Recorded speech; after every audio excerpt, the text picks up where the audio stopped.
Alright, welcome back. In this video we're going to talk about how we solve absolute value equations.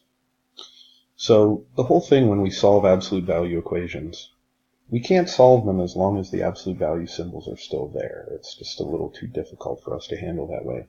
So what we want to do is we want to get rid of the absolute value signs, and we want to rewrite it as two linear equations.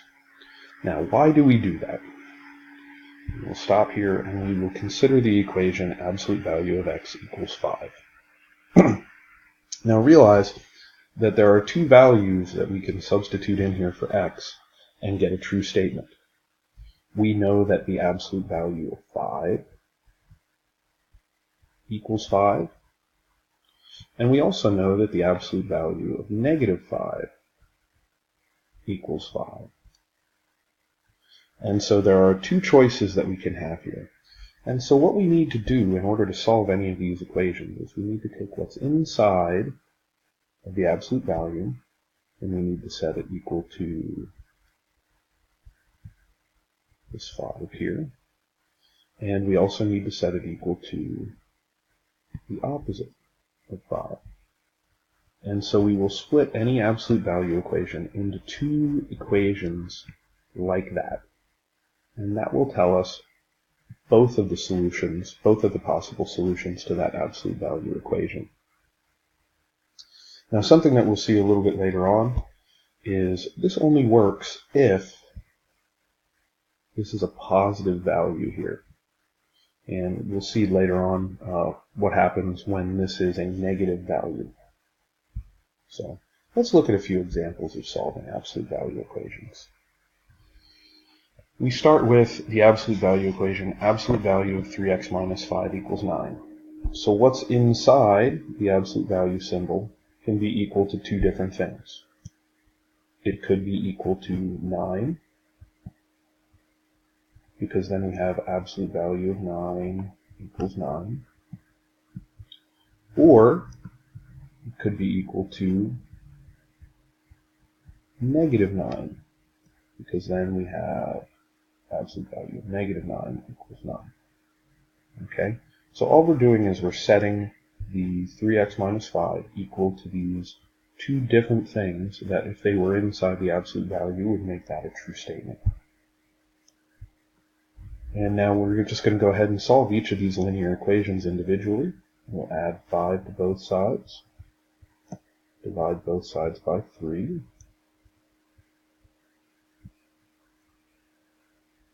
And in the other one, we'll add 5 to both sides and divide both sides by 3. And those are the two values of x that make this equation true. Alright?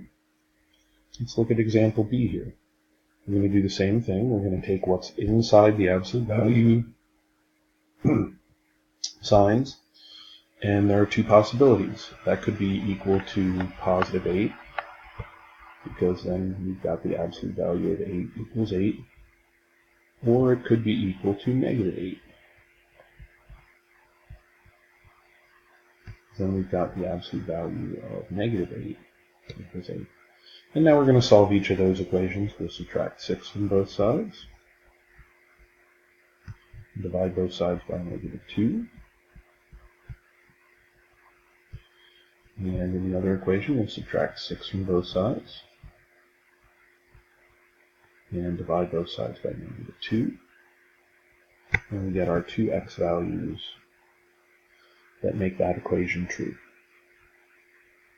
Alright, example C here is a tricky one, because what happens here is, notice we have a negative number on the right-hand side of our equation.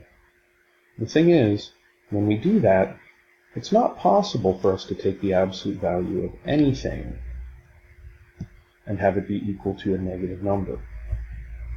And so if you think about this from a reasonable standpoint, that means that we're looking for values of x that when we take the absolute value, it gives us a negative.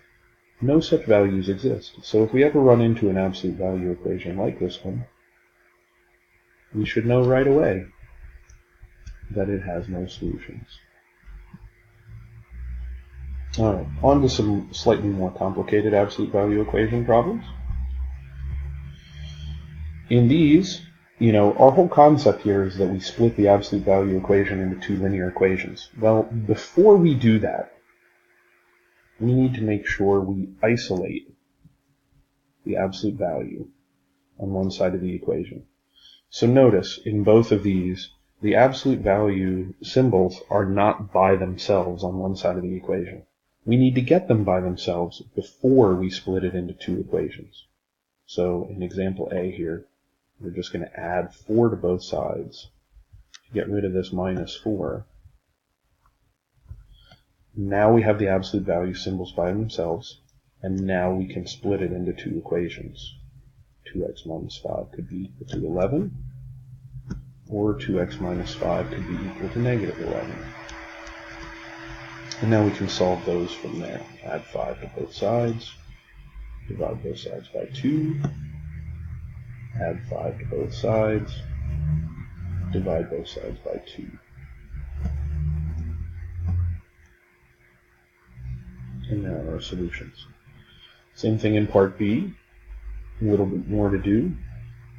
First we want to get rid of this plus 8, so we're going to subtract 8 from both sides of the equation. And then we want to get rid of this multiplying by 3. How do we get rid of multiplying by 3? Well, we'll divide both sides by 3. So there's our new absolute value equation.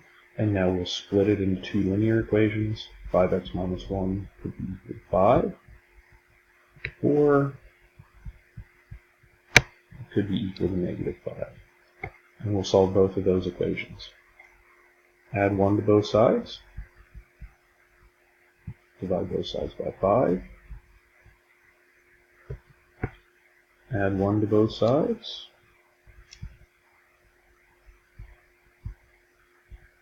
And divide both sides by 5. Alright. That's how we solve absolute value equations. See you next time when we talk about how we solve absolute value inequalities.